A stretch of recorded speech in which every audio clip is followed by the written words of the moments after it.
Hey y'all, what's going on? So,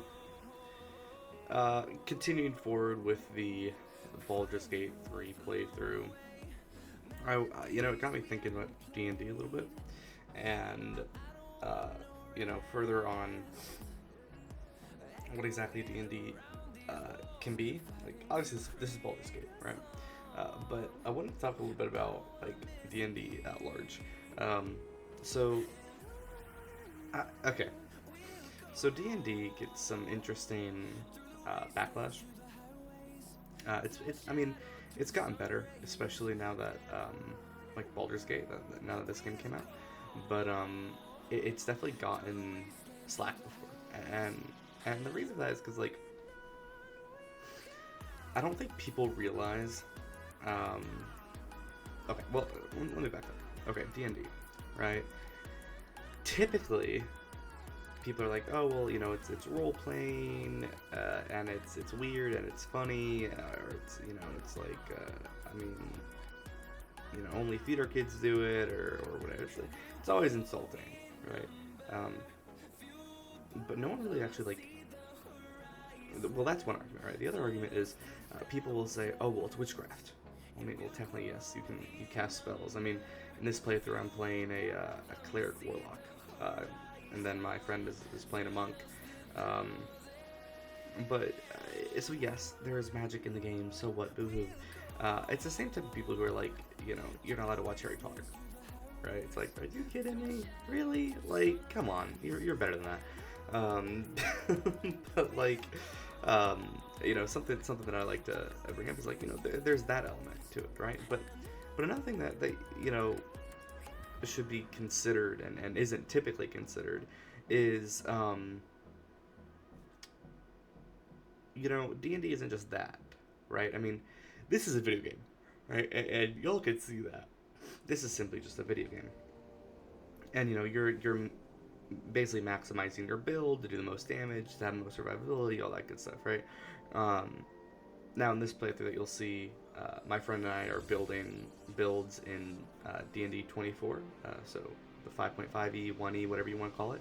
Um, and I mean, the builds are not as strong as they used to be. Now they're still strong, but they're not as strong. But it's still a game, right? We're aiming to win. In D&D, there's really no winning, and that's something that a lot of people don't realize. Like, there's really no winning in D&D. Like, it's like, oh well, you reach level 20. Okay, yeah, sure, I guess, right? Or it's like, oh well, you finish a campaign. Okay, yeah, sure, I guess that's a win too. But it's more like a completion of a chapter. A D&D is it's a book. Uh, it's a book. It's a show. It's a series. It's a TV show. It's a movie. It's a story, right? And that's what people, I think, don't really understand about it. And like, here's the thing: you don't have to have um your D&D session or your D&D party be RP based, right? I mean, the group that I play with, um, sure, we do RP, right? We'll get into character and we'll have a good time with it. I mean, all my characters have like pages and pages of backstories. I mean, I just one of my characters in the campaign we played, his name is Kane Mogai. He recently died, totally, in the party, in the campaign, and so I had to make a new character. That character's backstory is like 9 pages long, single spaced, 11 point font, so it's like 20 pages if you put in like MLA styled. But people don't realize D&D it doesn't have to be based on RP, right? If you have a good dungeon master, I mean, a lot of it comes down to having a good dungeon master. I am lucky enough to have one of the best DMs I've ever met, um, who is very good at tailoring the party towards what we want to do. Obviously, like I said, we like to do more RP stuff, right? Because we're all theater people. But there's also like a lot of puzzles and a lot of riddles, which is stuff that like I really like to get into, and that another one of our party members likes to get into. And then like has a lot of combat as well, which some of us like to get into as well. So it has a lot of different elements, and it doesn't just have to be the, oh well, I don't really want to cry or all that. It's like, you don't have to. And even if you are role playing, like, you don't have to do that stuff either. People always assume with D&D that it's that you have to, right? Now I'll advocate for why you should, but I just want to sort of get that out of the way. Like the stigma against D&D is like it's so crazy actually, what people think of, because like if a good DM, like if you don't want an RP, you don't have to, right? You can do puzzles or you can do combat or whatever it is, right? You don't have to do the RP. RP, however, does bring in a good element. So like for me, right? I'm a theater guy, right? So I like the RP aspect of it. I like getting into the character because it's fun. I mean, my friend and I, the one that I'm doing with in this campaign of the Baldur's Gate run through, our characters hated each other up until the very end when he died. I mean, they hated each other, and there were 2 different sessions where we had full on like shouting, like RP situations. Like me and him were yelling at each other, and it's like, it's okay. We weren't actually mad at each other, right? But it served a good purpose, right? I mean, sure, it made the characters fun, right? You get more connected. The more you invest into your character, like if you make a backstory for them, the more you're going to actually care about that character if they die, right? And a lot of people don't really realize that, when they make their first D&D character or whatever, it's like, well, I'll make like a human fighter. They're easy, it's easy to understand, I can beat people up. Okay, sure. What's their name? Where did they come from? What are their parents like? What is their family like? Did they have a family? Right? Get into the details. And it doesn't need to get 9 pages long, but even like half a page or a page of a backstory, you spent time on that, right? Even making a character, right? Like Hero Forge or something, making that character, you spent time to make that happen, right? And so you're going to care if they die or not. It's going to be a big decision. Now, a good DM is never going to say your character is dead without giving you maybe a chance to bring them back, right? Technically, I could have been brought back.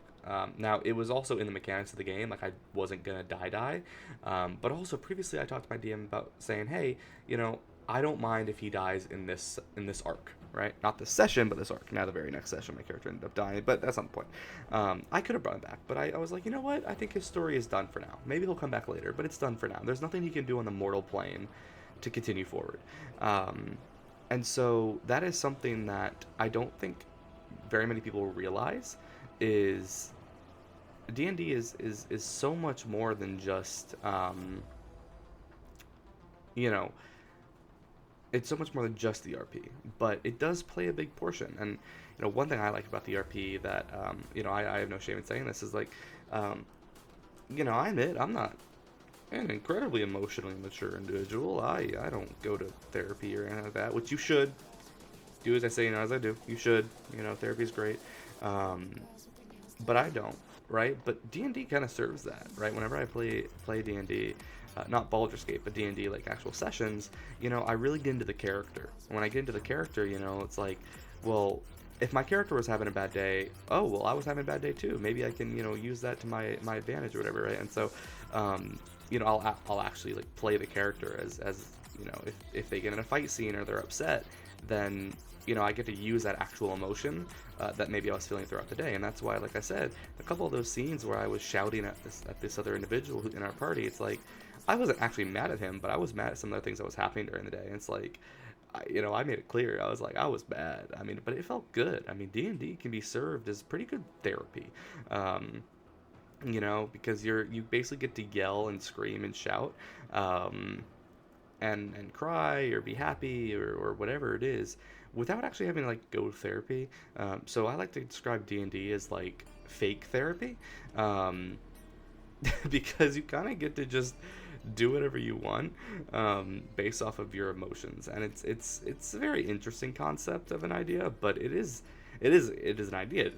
It is in fact a concept, and so that is something that I like to say whenever people are debating about playing D&D or whatever the case is. I like to bring that up. It's like you don't have to, but it does some things, right? It's like, one, it can help you, like I said, right? It helps mentally sometimes, but the other thing is as I mentioned, is you have more of a connection to that character, right? You care whether or not they die or not, and so that's just something I like to tell people, is that D&D is not always just about the you know, the RP aspect. There's a lot to it, but if you do like the RP aspect, it does play a part. It does offer some. It does offer things, right? And so I do like to mention that. So D&D as a whole is something that, you know, I've really enjoyed. And like I said, the unfortunate part about D&D is, you know, sometimes you're like, oh, well, I tried D&D, but I didn't like it. Okay, well, you know, no offense, but it's likely because one of your friends who has never done anything related to storytelling before was in charge of, like, dungeon mastering, and they sucked. D&D is D&D is as good as you can make it, but you know that's what people say. But in reality, it's as good as your DM can make it. If your DM can give you things to work off of, then you can give the story something to work off of. But your DM needs to be good too. So that's always something I like to say to people is like, you know, it's not just your you know, you that makes the difference. Is like your DM needs to be good as well. So, you know, if you're watching this video and you're like, oh, well, I tried D&D before, but you know, the person who ran the story wasn't good, well, you know, maybe try to find a different group, right? And if you've never tried D&D, I highly recommend trying it. And if you like it, maybe play Baldur's Gate. You know, this isn't an ad or anything like that, but I'll be honest, I hate turn-based games. You know, like games like this, they're not fun to me. But the way that Baldur's Gate runs, it's a D&D, and I like D&D, and so it's something I actually enjoy and something that I play rather frequently for that reason. So, you know, that's just my little rant about D&D. You know, this video ran a little bit further over than I typically like to run over, but I also wanted to go ahead and let this combat finish in Baldur's Gate, and it's finishing up here in a second. There's only two bad guys left, but you know, I wanted to just go ahead and get that sort of information out there and sort of get some more understanding out there, because I do think it's fun. Hopefully you guys are enjoying this series so far. I know this is only video 2 of this Baldur's Gate playthrough. You know, which is only about 20 or so minutes in. You know, my duo and I were running through this pretty fast. But I mean, still, an average Baldur's Gate run is going to take about 60 hours. That's 600 minutes. That's not 600 minutes. My bad, y'all. That's a lot of videos that I can make out of that. 60 hours. So, you know, maybe I'll skip some things if nothing crazy happens or whatever it is, but I'll figure it out. But that being said, hopefully y'all are enjoying the series. Hopefully y'all are enjoying this series, and that is going to wrap it up for this one. So hopefully you guys enjoyed, and I will see you all in the next one, as my duo is going to use his last ability here and take out the Zakrug. Alright, y'all. Thank you very much, and I will see you in the next video. Bye, y'all.